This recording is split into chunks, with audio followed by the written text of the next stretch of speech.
Hello and welcome to the Overly Animated Podcast, where we take animation seriously. We provide fan-oriented and analytic discussions on a variety of animated shows, movies, and anime, currently featuring Steven Universe, Star vs. the Forces of Evil, and beginning this Saturday, Samurai Jack. I'm Justin Cummings, and today I'm joined by Michelle Anderer. Good lord, what is this voice you're putting on? I'm doing this voice because today we're taking your feedback on Tiger Philanthropist. And I'll never get to be a real wrestling commentator, so I wanted to do this tonight. I guess you got your wish then. Alright, so now that job. that can be crossed off my bucket list. Yes, we are here today talking all feedback for Tiger Philanthropist.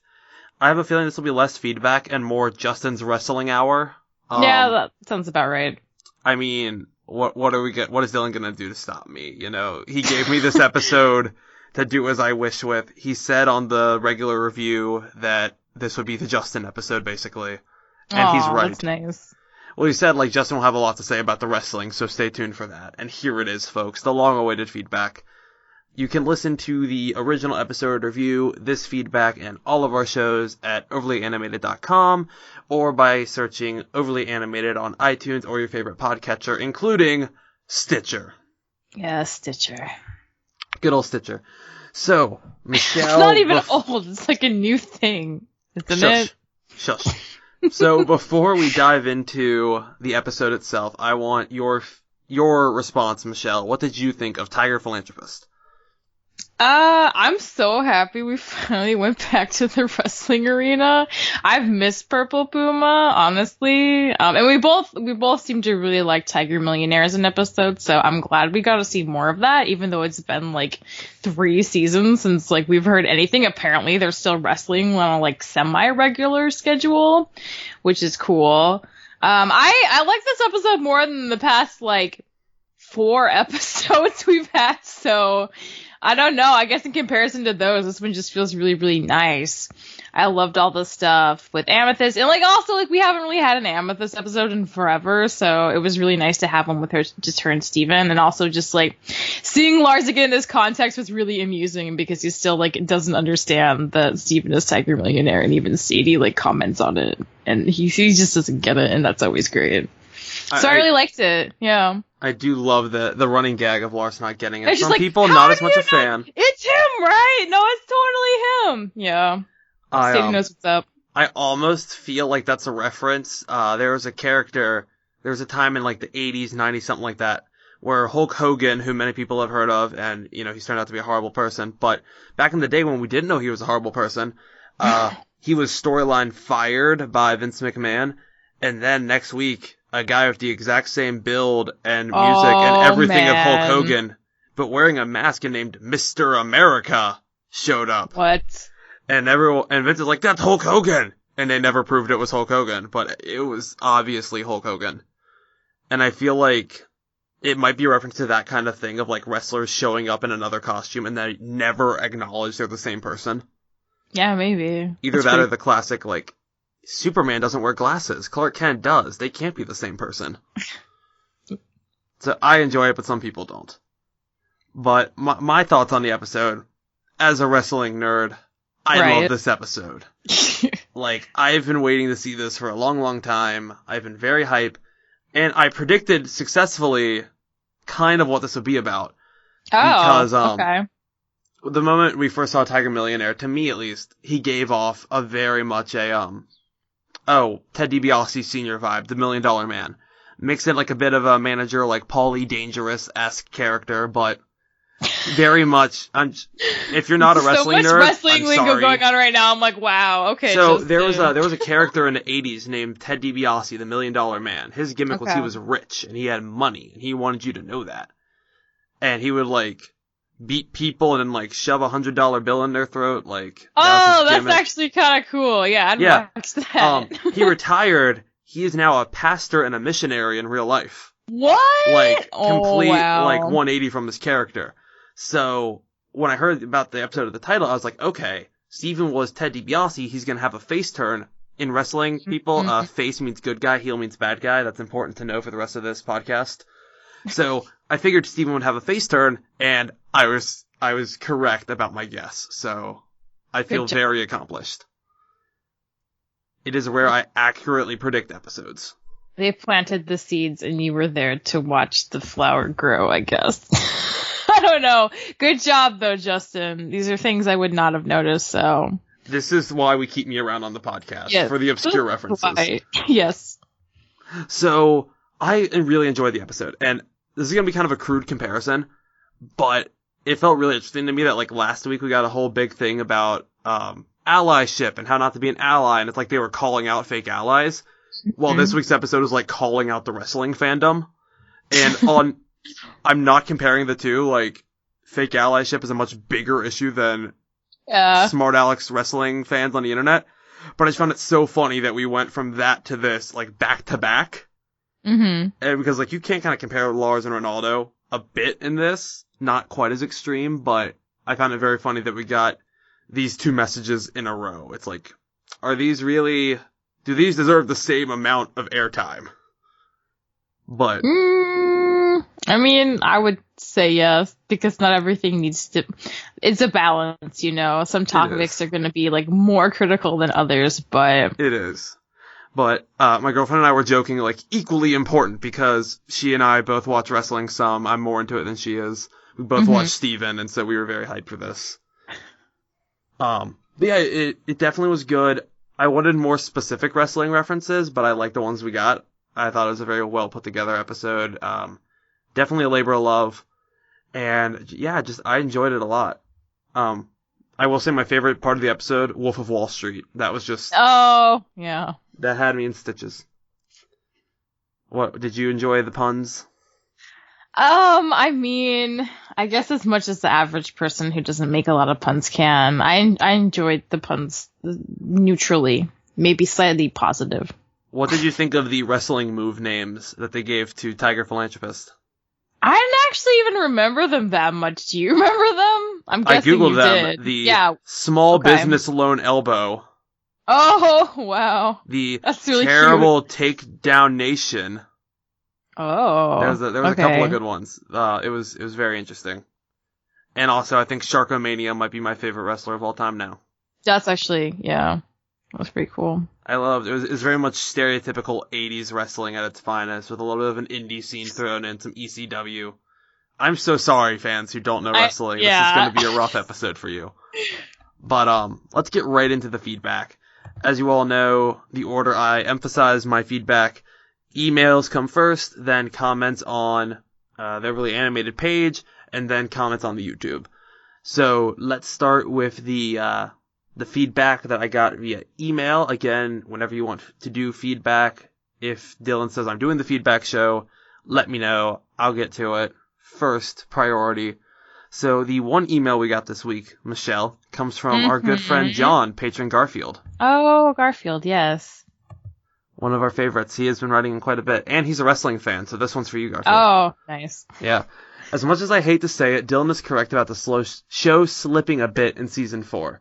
There hasn't really been the kind of rhythm that there was in Season 2 to 3 from a plot standpoint. And there are no Holy Freaking Toledo episodes like Ocean Gem, Lion 3, or Earthlings that left us either teary-eyed or in frenzied theory mode. Some good one-offs like Know Your Fusion, Mindful Education, and Last One Out of Beach City, but otherwise little to write home about. Also, wrestling-related question for Justin. Who in the real world would be Purple Puma and Tiger Millionaire's toughest opponents, and why? We'll have a special segment later that I've run by Michelle called What If They Were Wrestlers that we will explore later on in this episode. And that will answer the question nice for you, and Garfield. vague. Good job, Justin. It will be a very fun segment. Some of y'all might hate it. If you enjoy our Fantasy Survivor episodes, you will enjoy this because it's the same level of why. But it's quite enjoyable. I hope you have fun with it. So let's talk legitimate show stuff first, Michelle. Okay. What do you think about the pacing of this season? About the pacing of this season? I mean, oh man. I guess it's I'm so sorry. I'm like kind of sick, so like my head's a little loopy. I apologize, listeners. I would agree that it's a little slow, and we haven't been getting a lot of like plot heavy stuff, especially not since our mini arc to the zoo.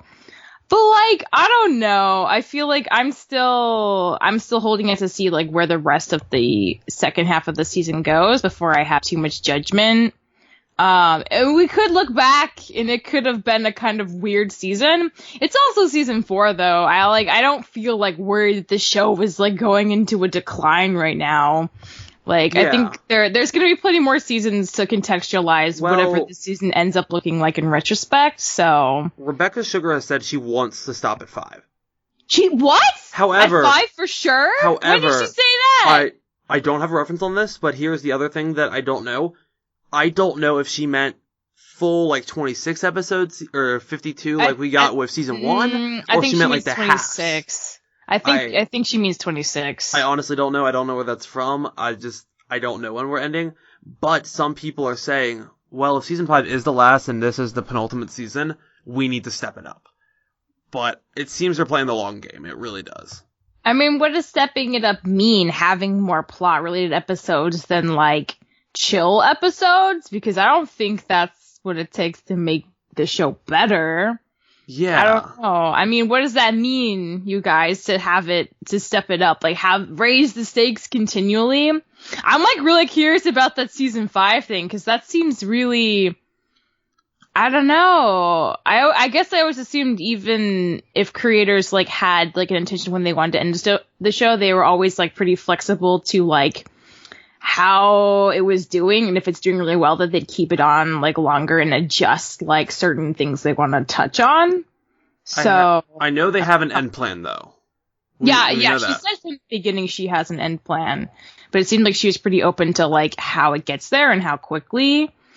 So I'm like really curious if somebody has like a link to like something where she like confirmed that it was 5 seasons. I'd love to see it, because that, I don't know, that feels surprising to me. So I was feeling really out of context as like what is season 4, because it's so hard to keep track of the seasons with the way they aired season 3. And then it's like it kind of still runs together in my mind a little. So for context, season 4 was Kindergarten Kid, Know Your Fusion, Buddy's Book, Mindful Education, Zoltron, Last One Out of Beach City, Onion Gang, Gem Harvest, 3 Gems and a Baby, the whole mini arc. And then what we've been getting recently. So New Crystal Gem, Storm in the Room, Rock'n'Aldo, and Philanthropist. So looking at that, it's kind of a really light season. Yeah, it definitely feels different. I mean, when you mean light, what do you mean light on? Like, plot? Like, look back at season 3. Mm-hmm. Season 3, we got the cluster stuff right off the bat. Yeah, we got cluster stuff. We had the cluster stuff. We had Lapis and Peridot showing up. Mm-hmm. Or we had Lapis, rather, kind of showing up, doing all the Lapis stuff. We had Hit the Diamond with the rubies coming in. Yeah. We had Mr. Greg, all that stuff. Then we Jasper stuff. We had Centipedal come back. The Jasper arc. Mm-hmm. We had Bismuth. We had Back to the Moon and stuff. Like, season 3 was pretty heavy. Like, there were definitely some lighter episodes in season 3. Greg the Babysitter comes to mind. Kiki's Pizza Delivery Service. We had like a week of really light stuff. But 4 in general has been pretty light. As far as like big plot moments. There's been some good substance though. Like Mindful Education. That's true. In comparison. I mean... However,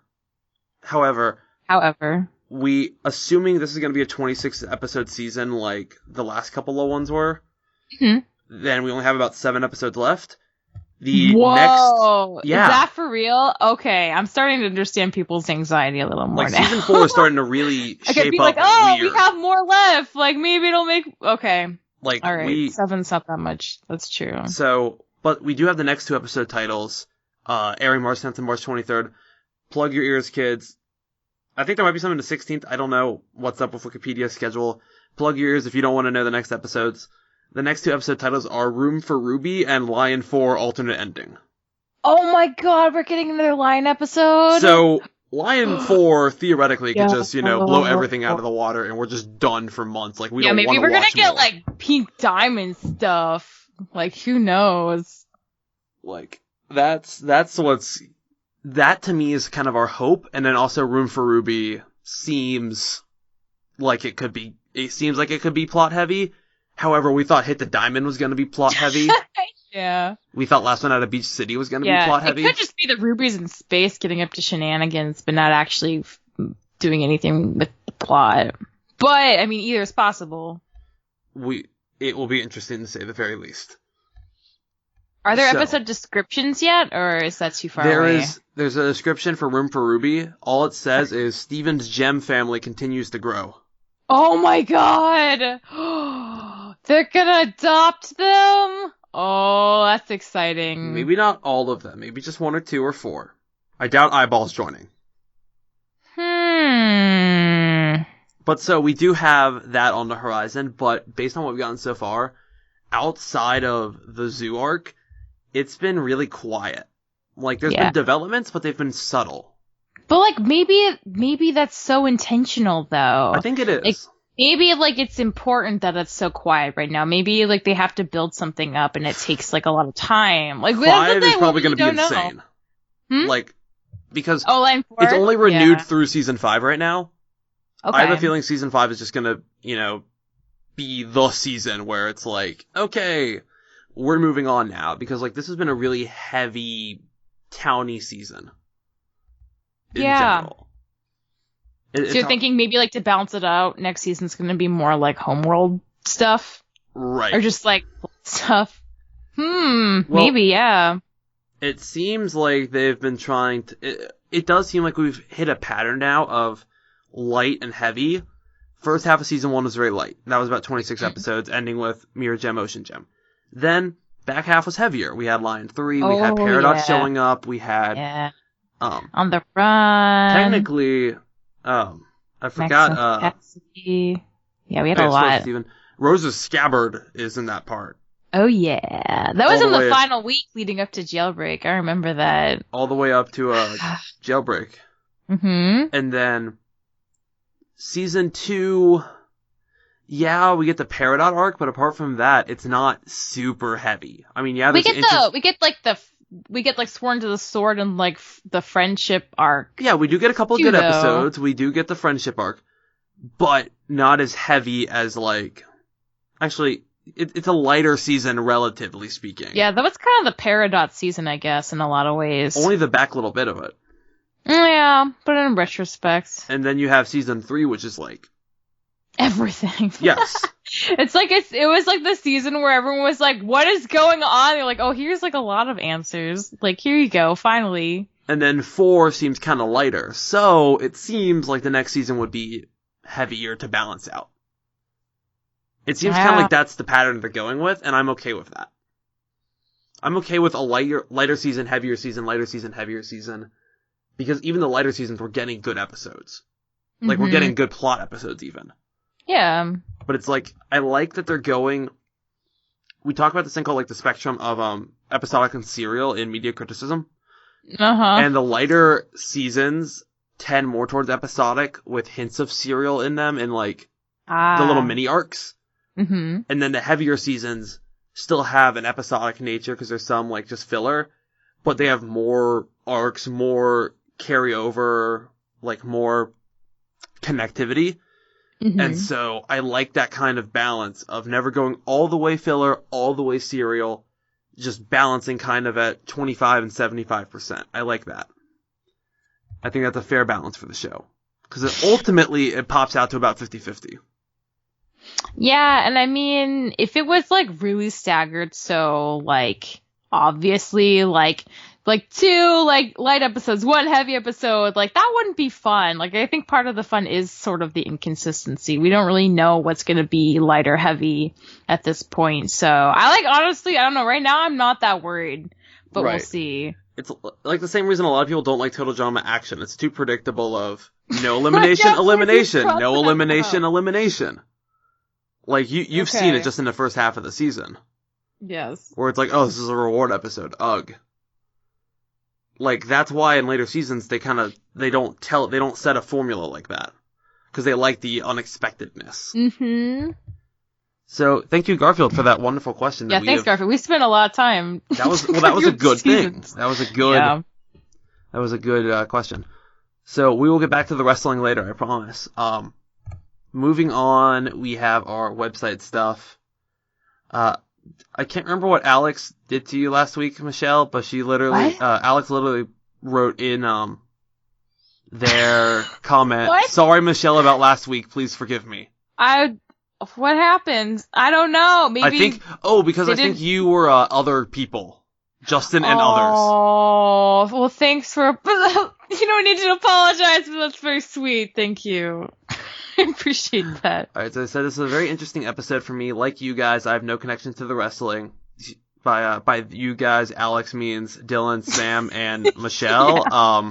Yes. I was nerding everywhere. I was literally at a debate tournament, and I left. Aww. I was like, I told my team, y'all go do whatever. I'm going to watch Steven Universe. That's commitment. That was fun.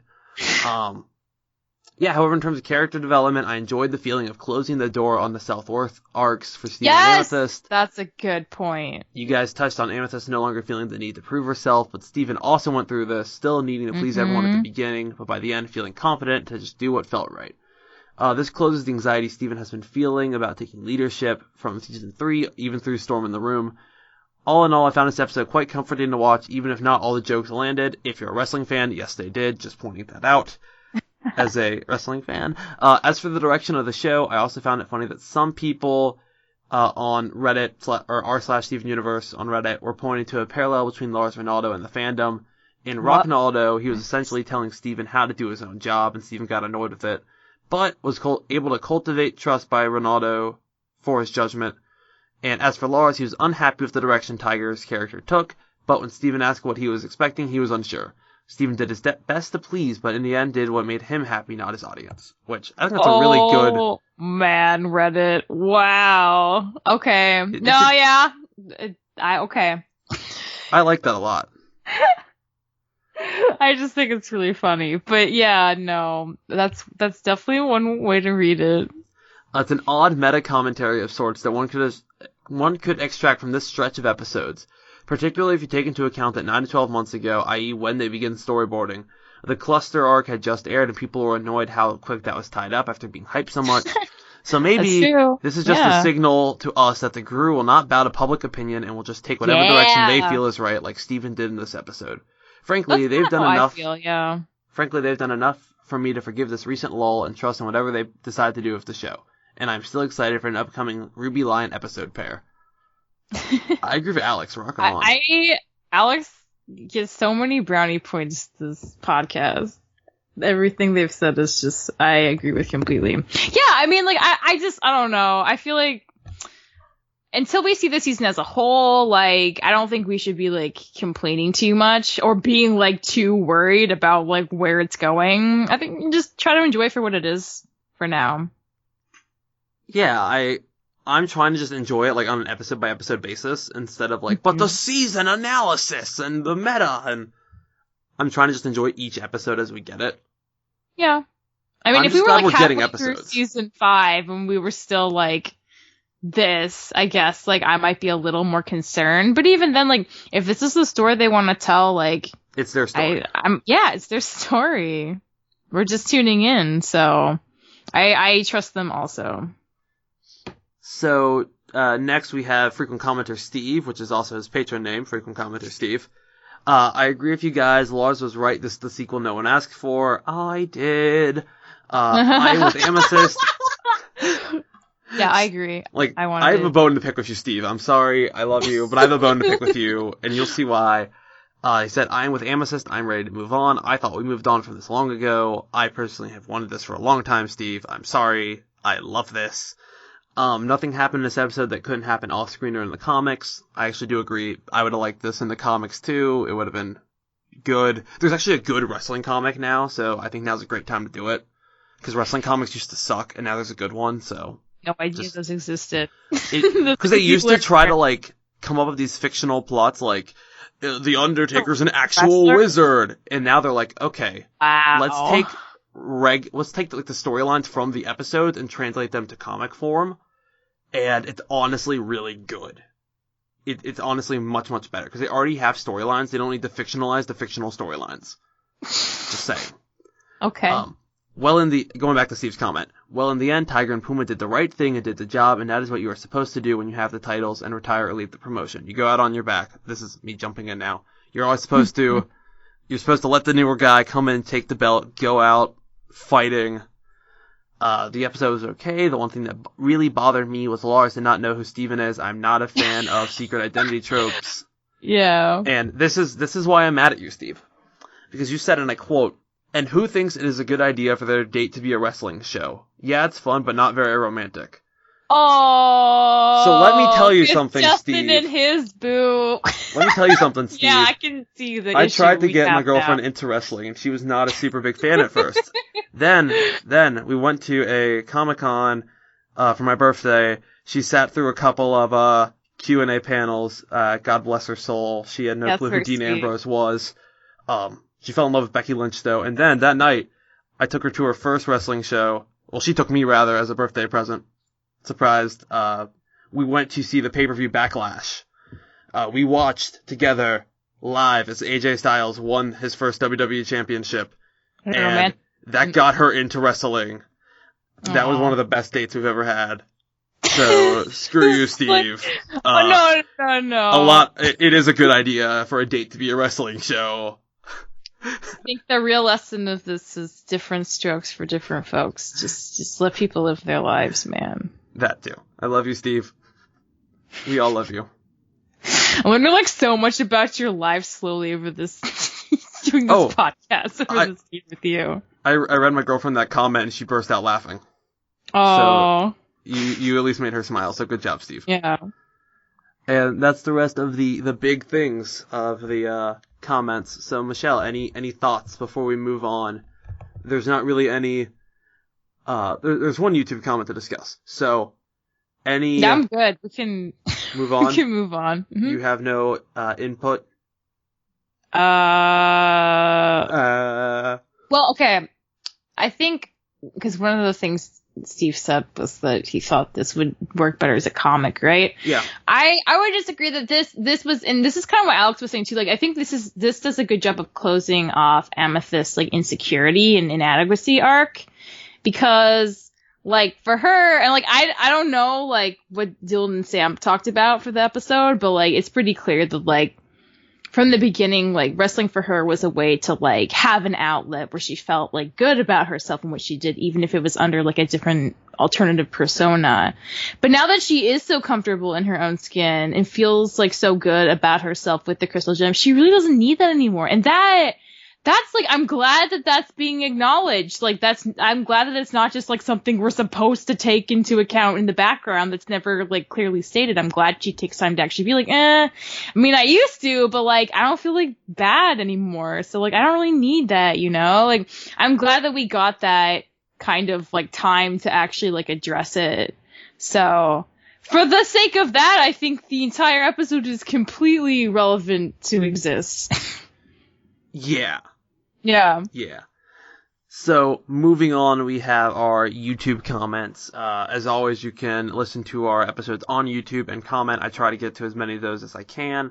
We only have 2 comments, so this will be easy. First, we have Fans versus Film. I don't know if on the other podcast they talked about board game-based movies, but apparently Clue is a great movie. Oh, actually, yeah, it is a good movie. You should watch it. Maybe they mentioned the episode line for alternate ending, and Sam brought up Clue because of alternate ending, because that seems like a very Sam thing to do. But yeah, I agree. I like Clue. It's a good movie. I like the Psych parody even better, but yeah.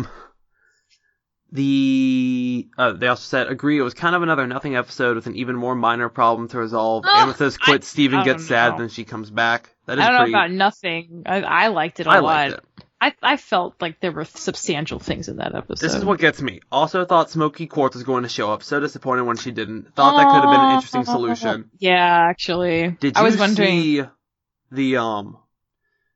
see the image of Smokey with the tiger nose on? No. There was an image I saw with Smokey wearing the tiger nose, and everyone got hype. Whoa, somebody made some good fan art and got some people excited. That's what that sounds Let me like. see if I can find that and show you, because I Okay, swear I I want to see saw how this. legit it looks. I love fake screen caps so much. I know I saw this. I love people flipping out about things that aren't real. And I love it when it's like so close to the show style that like you're kind of not even completely sure if it's fake or not, but your intuition tells you it is. It's like the funnest way to kill time. See, now I can't even find it. Oh, So maybe they took it down now that the episode is out and they knew that people would be mad. I don't know, but yeah, now I'm not seeing it, which makes me sad, because it was cool. Yeah, it was cool though, so I'm sad now. It's okay. We still gotta talk about wrestling, Justin. Oh, It's we're not getting there. that We're getting there. We're not done yet. Let's see what else. Not sure if Lars complaining was in reference to the Steven Universe fan or wrestling marks. If the latter, then it could be problematic. People are touching up on this. Yeah, this is really funny. I said, if it's the latter, it could be problematic, considering it's a very real struggle with fans investing time and money, hoping for a result of the creative team ignoring them in most cases. So, Man. here's my thing. Guys. Here's my thing. With wrestling fans, yes, sometimes wrestling fans can be really, really horrible people, like chanting CM Punk. Okay, that's a whole separate. The thing is, sometimes wrestling fans can be horrible people. But we deserve better than what we got last night. Michelle, just let me put this in perspective for you. Wait, you got last night in actual wrestling? Yes. Okay. So let me put this in perspective for you. Oh, man. Spoiler alert for Fastlane if you haven't seen it. Goldberg was a wrestler in the late 90s, early 2000s. He leaves in like 04 or something. He's been gone for 13 years. Old, or like he wants to have a new life? Why'd he leave? He's older, raise a kid, have a family. Okay. So, hadn't been wrestling. Gets on this insane workout routine to start coming back. Comes back in November. Has a match against Brock Lesnar. A big rematch. Should have been a great match. The match lasts 1 minute 26 seconds. Who won? This was back in November. It lasted a grand total of 1.5 minutes. Then he was in the Royal Rumble for like 2 seconds. Not a single match, like it's like a big 30-man match. Doesn't really count. 2 seconds. And then, 30-man match, not 30-second match. That's just like everyone basically is in one match. Doesn't really count as like a solo match. So then, all of a sudden, for no reason, they give him a match for what is supposed to be one of the biggest titles in the company. Oh. Yeah, and everyone's like, okay, I get Goldberg's strong and he was big like 10 years ago, but why? He then proceeds to win the belt in a 22-second match. Wow, so that's impressive, right? It was utter garbage. Wait, why? Because basically the champion was like, I'm not going to start the match. Wait, and why then not? he's like, because he's a cowardly heel, he's scared. And then his old tag partner comes out on the ramp, and the champ's like, what are you doing here? And while he's distracted, the bell rings to start the match. Goldberg hits one move and pins him, and that's it. Oh, so it's just unsatisfying. It was the way unsatisfying. It turned out. I see. And they threw matches that weren't scheduled and were really lame in the middle of the show. So people who were smart about timing were like, it's going to be a short finish. It's going to be a short match. So we were already not excited, and then it was a garbage match. Because what they've been trying to build is like, because they only introduced the title in August. It's a new belt. The first guy that won it got injured the day he won it and had to retire. Or not retire, but had to vacate the belt. So he held the belt for one night. The guy who just lost it last night is the only other person to hold it. So the Maybe the belt's cursed. The 3 people to hold the belt, one guy got injured the night he won it. One guy is Kevin Owens. Oh, it is cursed! I was right! This is now, my new headcanon. And now the third guy has wrestled a grand total of 2 minutes in the last 10 years. And they decided he should be the top champion. Yeah. So wrestling fans, at times, we are right to be mad. We are not happy about this result for good reason. Justin, can I ask you something? Is wrestling even like real though? So here's the thing. Or is it all rigged? It feels like it's all rigged. It's all predetermined, but here's the thing. There's a great short film you need to watch called Wrestling Isn't Wrestling. It's basically drunk history, but about wrestling. Okay. And basically, it's fiction. It's a show about a wrestling show is basically what you're watching. And so the thing is, it is rigged. It is predetermined. So we should not get lame 22-second matches. because it's not like boxing or UFC where it's like you never know what's going to happen. There could be a knockout in 8 seconds. You never know. No, we can script that we don't get lame stuff like that happening. We can write better. We can make sure that it's all good because we can write it better than real life. But we're not. We're going to do lame stuff like that. Maybe you should be in charge of wrestling logistics instead of writing things in Justin. Maybe that's your real calling. Actually, before I started working with Overly Animated, I was a blogger for a wrestling website. Okay. So now you're seeing how this all connects. Yeah. Yes. Should we move on, though? I feel like we spent too much time on this. We're gonna move on, but to finish up Fans vs. Film, there's a big comment. I'm only really parts of it. Like the Young Buck style super kick at the end, which I'll mention that in a second. I agree, that was totally a super kick. I called my girlfriend, screamed super kick, and hung up the phone. Like, it was that good. Did you actually? Yes. Yes. And she understood the reference. It's literally a super kick, but they cross their legs instead of kicking straight forward. That's starstruck cool. Lover thing at the end with the I was the good-looking guys, good-looking gang, what? whatever. Mm-hmm. That is literally just a super kick, but across each other instead of straight forward. So that was cool. Oh, okay. I actually like the cross better. Like, that's cool. Like, Young Bucks start doing that. And it said, and I will be waiting patiently for this line as Pink Diamond nonsense to be debunked down the line. Amen. Same. And Giovanni Orlana. In my humble opinion, this was kind of a decent sequel to Tiger Millionaire, and not needed in the grand scheme of things. Mm-hmm. My big problem is Lars. Steven should just give him up like Onion. Is this the first episode to show Amethyst but not Garnet and Pearl? I think yes. Wow, yeah, that's true. Unless maybe Beta. No. No. I think they were there at the beginning. Wait. No, yeah, no, wait. Maybe actually, Earthlings didn't have Pearl and Garnet. So either way, possibly not the first, but definitely one of them. Yeah. So, that is all the feedback. Do you know what time it is, Michelle? It's 3:38. No, it's 38:40. No. I'm still a little loopy because I'm sick. What time is it, just? It is time for a brand new segment on the Overly Animated podcast. What if they were wrestlers? So, I'm overwhelmed with joy now. In this segment, I will be walking you through what I think would happen if Purple Puma and Tiger Millionaire existed in the real world of wrestling. Okay. Well, I mean, Steven has superpowers. You would be everyone would lose to him. Shh. If John Cena can lose, so can Steven. So, we start with Beach City Underground Wrestling, right? That's where they started. They held the tag belts for, if we're going by Showtime, about 3 years. They that's huge. Like, most people never hold it that long. They were the top people, it seems, in that company. It's rare for the tag champs to be the top team, and both retire like this from the company. So, here's how I envision it. Their time at BCUW is done. They get called up to WWE, where they get sent to the developmental roster of NXT. On NXT, they learn how to fight with the big dogs. They stay as a tag team, of course. Down on NXT, I was confused as to who they would fight, because you already have big wrestlers like the Authors of Pain. So, instead, they'll be taking on the crazy cult-like team of Sanity. Because Sanity's whole thing is like they want to brainwash people to be like, you need to join us. You're strong. Join Sanity. What? Amethyst doesn't like being messed with in that regard. Like, Amethyst is a strong, independent Puma. So Amethyst will constantly be like, I'll never join you!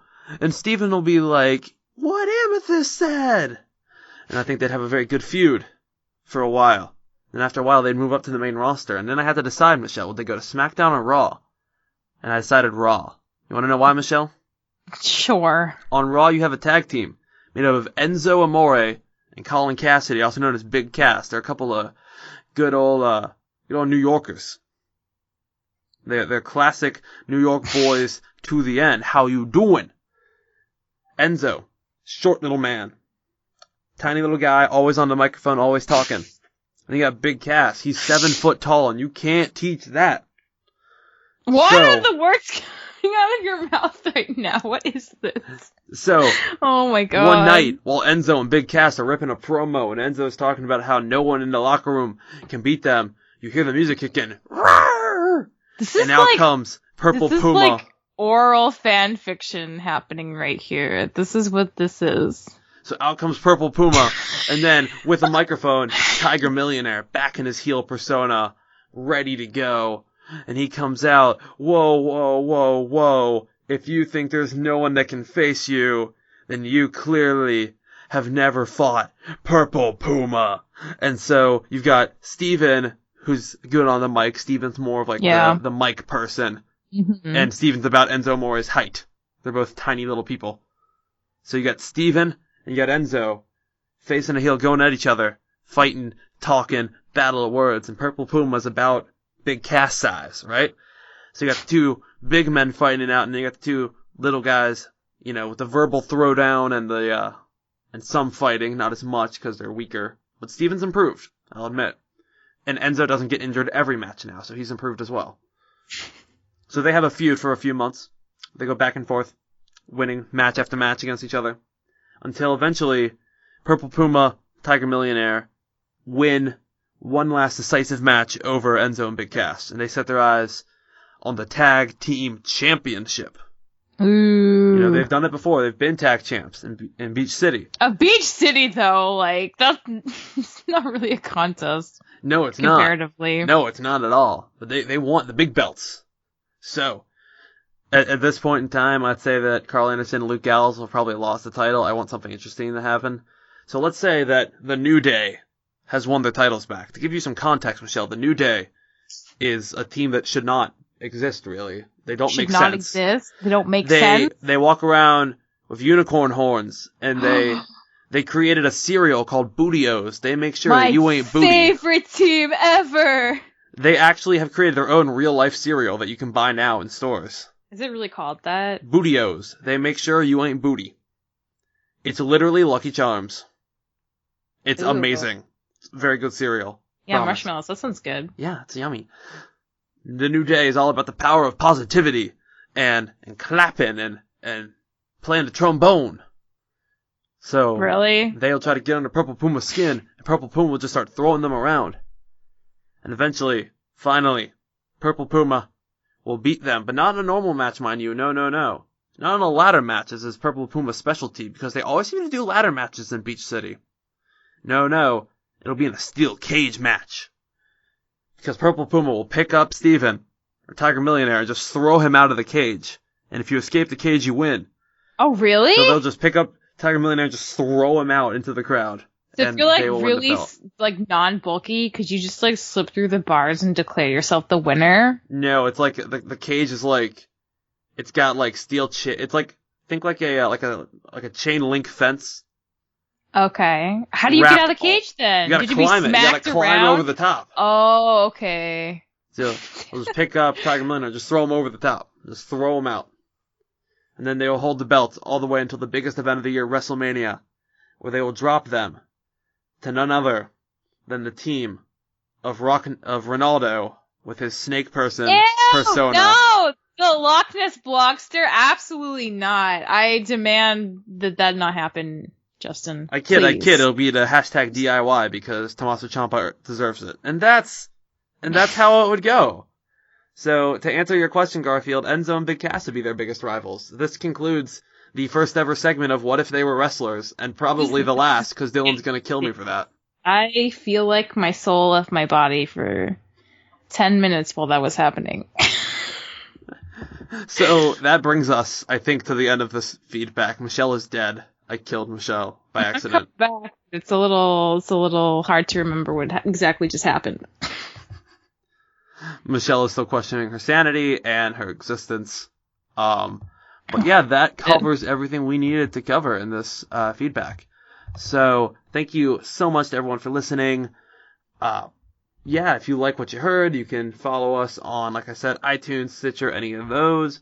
Leave us reviews. We love iTunes reviews. If you want, you can support us financially by going to patreon.com/overlyanimated. Thank you so much to all of our patrons, but especially our current patron of the podcast, Davon, aka Diamond Day. Woo! Woo! It Coming is on. up, we've got more Stephen and feedback stuff.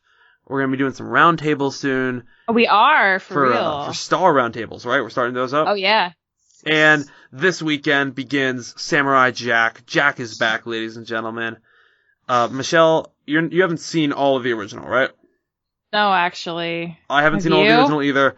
It Oh, seems it's like a man. limited event series, so hopefully it won't be like super intensive of like requiring past knowledge for a show that's been off the air for like 15 years. We can always skim it, too. We can, like, go through that wiki episode descriptions. You if don't we need really to. have Literally, all you to. need to know is Jack is trapped. He needs to get back to his time and defeat the evil dragon Aku. What do you mean back to his time? Is he in, like, a different dimension? Or, No, like, a different time period? Aku like sends him to all these different times, like time periods, and Oh, like maybe dimensions. Point it, okay. he's like a mix of Samurai and the Doctor from Doctor Who, and you get Samurai Jack basically. It's like every episode is in like a different time and space place, and he's got to get back and fight Aku. Oh. So, Did he it's never good. do that in the original series? He never finished off Aku, no. Oh, okay. So that That's pretty seems to be. cliffhanger. It seems they were bringing this back so he could finally beat Aku. Like that That's seems to be the that's intent. a good reason. The fans must be so stoked for that then. At long last. It only took 15 years. And the original show was TVY7. This one is TV14V. Oh, okay. So, you know, the fans who watched it as like a kid are now adults and like, we can handle a little bit of blood. Come on, Gendy, let's do it. So it's gonna be a rougher show. I'm excited. I'm very excited for this. Me too. It'll be one of the, I guess that's like what, our third Adult Swim show we cover? No, second, because Archer's on Second. FX. Yeah. FXX? One of those. But Rick and Morty and now Samurai Jack. Oh my gosh, Samurai Jack's an Adult Swim show now. I know, that's crazy. That's awesome. Like, that's really cool. So we will see you, I guess, this weekend then, for Samurai Jack and Steven and all that jazz. Thank All you that jazz. so much, everyone, and we'll see you next time. Bye. Bye.